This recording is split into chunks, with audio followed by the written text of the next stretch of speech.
बिस्मिल्लाहिर्रहमानिर्रहीम। अस्सलामुअलैकुम। क्या हाल है आप सबके। मेरा नाम मोहम्मद रमज़ान है और आज जो है वो हम एफएससी पार्ट 2 में एक टॉपिक डिस्कस करने लगे हैं, वो है फीचर्स ऑफ ऑर्गेनिक कंपाउंड्स।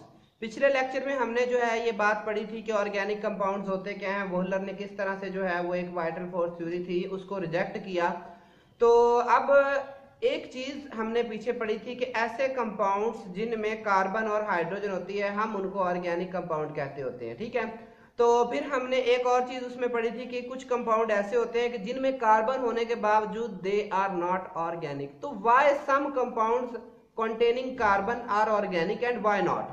तो यहाँ पर हम कुछ खुसूसियात पढ़ेंगे और फिर हम ये भी वजह भी पढ़ेंगे कि क्यों ऑर्गेनिक कंपाउंड जो है वो मिलियंस में है, लाखों में, करोड़ों में, बल्कि अब 2 करोड़ से ज्यादा जो है वो ऑर्गेनिक कंपाउंड जो है बनाए जा चुके हैं। और रोज बरोज साइंटिस्ट जो है वो इस कोशिश में है कि कोई ना कोई नया जो है वो एक ऑर्गेनिक कंपाउंड बनाया जाए। तो लैब में भी बहुत सारे कंपाउंड जो है वो बन रहे हैं। तो अब हमने यहाँ पे वो खुसूसियात पढ़नी है जिसमें सबसे पहले एक आ जाती है कैटिनेशन। कैटिनेशन होती है self linkage property. What is self linkage property? Self linkage property किसी एलिमेंट की ऐसी प्रॉपर्टी होती है जिसमें एलिमेंट एक जैसे ही जो होते हैं ना एलिमेंट, वो आपस में जुड़ते जाते हैं और एक लंबी रिंग बना लें या एक लंबा कंपाउंड बना लें, जो मैं अभी आपको जो है वो स्लाइड शेयर के जरिए जो है वो बताऊंगा भी। फिर हमने यहाँ पर जो पढ़ना है कि ऑर्गेनिक कंपाउंड में एक होमोलोगस सीरीज होती है। होमोलोगस सीरीज क्या होती है कि ऑर्गेनिक कंपाउंड जो है वो, अब देखिए 2 करोड़ से ज्यादा है तो अब एक बंदे के लिए उसकी स्टडी करना तो नामुमकिन हो गया। तो इस वजह से जो है वो हम क्या करते हैं कि होमोलोगस सीरीज को जो है वो डिस्कस करते हैं और वहां से हमें पता चल जाता है कि ऑर्गेनिक कंपाउंड कौन कौन से हैं। तो अब मैं आपको स्लाइड्स के जरिए बाकी बातें जो है बताता हूँ। जी बिस्मिल्लाहिर्रहमानिर्रहीम। अब हमारा जो है वो है फीचर्स ऑफ ऑर्गेनिक कंपाउंड हम पढ़ने लगे हैं। तो फीचर्स से हमने डिसाइड करना है कि कौन सा कंपाउंड ऑर्गेनिक है। असल में यही वो फीचर्स कहते हैं खसूसियात को। तो ये वो खसूसियात है जिसकी वजह से हमने कहा कि कुछ कंपाउंड तो जो है वो ऑर्गेनिक है और कुछ नहीं है।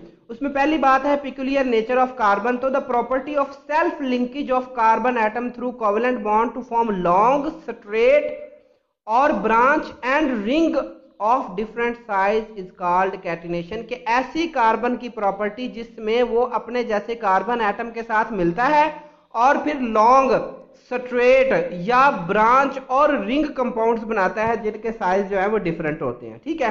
अब एक तो ये वजह होगी कि कार्बन जो है वो अपने साथ भी अपने जैसे कार्बन एटमों के साथ जुड़ता जाता होता है। दूसरी, carbon also form stable single, double and triple bonds with other atoms like oxygen, nitrogen and sulfur which are energetically stable also। दूसरी क्या बात है कि क्यों ऑर्गेनिक कंपाउंड जो है वो ज्यादा है और क्यों पिक्यूलियर नेचर ऑफ कार्बन की जो है वो अलग ही है। कहने का मतलब ये है कि कार्बन ना सिर्फ सिंगल बल्कि डबल और ट्रिपल बॉन्ड भी बनाता है दूसरे एटम, जैसा कि ऑक्सीजन के साथ डबल भी बनाता है, नाइट्रोजन के साथ ट्रिपल भी बनाता है और सल्फर के साथ कहीं सिंगल भी बनाता है कहीं डबल भी बनाता है। ठीक है।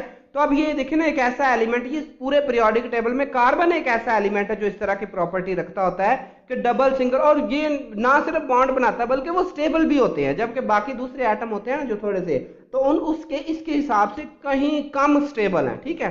तो एक ये वजह है कि कार्बन की जो है वो पिक्यूलियर नेचर है। तो tetravalency of carbon is also main reason for the formation of large number of organic compound. दूसरा ये कि कार्बन की टेट्रावेलेंसी।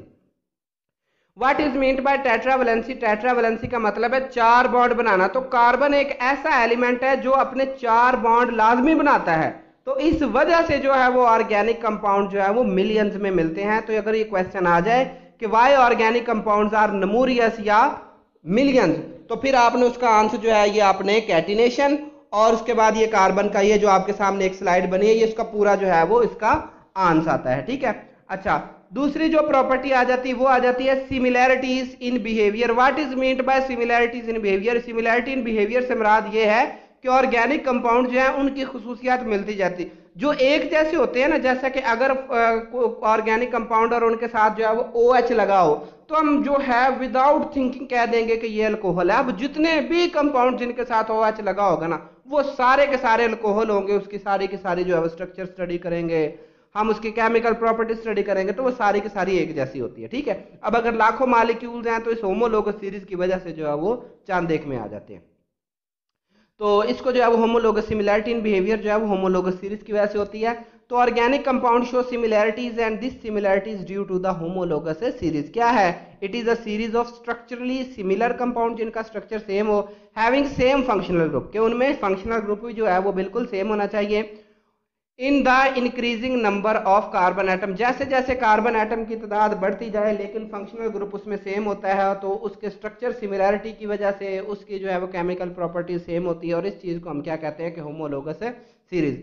अब जो होमोलोगस सीरीज है उसकी कुछ प्रॉपर्टीज है। सबसे पहला सक्सेसिव मेंबर। सक्सेसिव मेंबर से मुराद ये होता है कि अगर एक के बाद दूसरा आने वाला, सक्सेसिव मेंबर से क्या मुराद है? एक के बाद दूसरा आने वाला जो है उसमें सिर्फ और सिर्फ क्या डिफरेंस होता है? Differ in their molecular formula CH2 group and weight by 14, कि हर कार्बन का जो इस तरह के क्लास बनती है ना उसमें सिर्फ 14 के हिसाब से मॉलिक्यूलर वेट बढ़ता है और CH2 ग्रुप का इजाफा होता है। मतलब देखें ना, अगर हम ले लेना CH4, आपने मैट्रिक में भी ये पढ़ा है, ठीक है, उसका नाम होता है मिथेन। CH4 क्या है?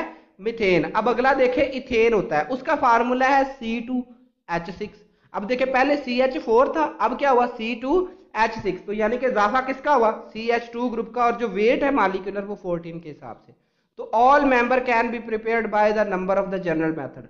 तो अब जितने भी मेंबर होंगे ना एक होमोलोगस सीरीज के, एक जैसे कंपाउंड्स के, आप उनको एक ही मेथड से प्रिपेयर कर सकते हैं। The member have similar chemical properties, और फिर इन सब की केमिकल प्रॉपर्टीज भी सेम होगी। तो physical properties of the member show are regular gradation with increase in the molecular weight. जो फिजिकल प्रॉपर्टीज होती है वो भी एक रेगुलर ट्रेंड के जरिए, मतलब मिथेन, इथेन, प्रोपेन, इस तरह चलते जाए ना, तो इनकी फिजिकल प्रॉपर्टीज में क्या चीजें आ जाती हैं? मेल्टिंग पॉइंट आ जाता है, ठीक है, और उसके बाद दूसरी प्रॉपर्टीज आ जाती है कलर, स्मेल वगैरह, तो वो भी एक खास तरतीब के साथ जो है वो होमोलोगस सीरीज वाले कंपाउंड की जो है वो बढ़ती होती है।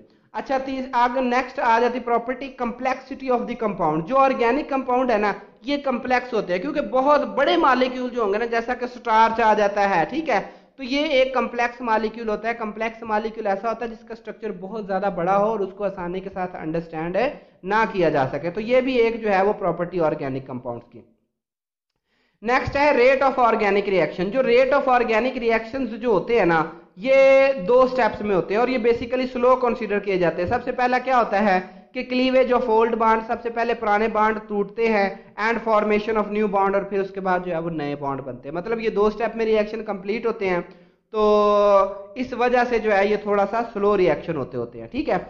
अब नेक्स्ट प्रॉपर्टी आ जाती है सॉल्युबिलिटी। तो ज्यादातर जो ऑर्गेनिक कंपाउंड होते हैं ना ये इनसॉल्युबल इन वाटर होते हैं, पानी में सॉल्युबल नहीं होते। क्यों? क्योंकि ये नॉन पोलर होते हैं। नॉन पोलर जितनी भी चीजें होती है वो पानी में हल नहीं होती, तो ये सिर्फ और सिर्फ नॉन पोलर कंपाउंड में भी हल होंगे।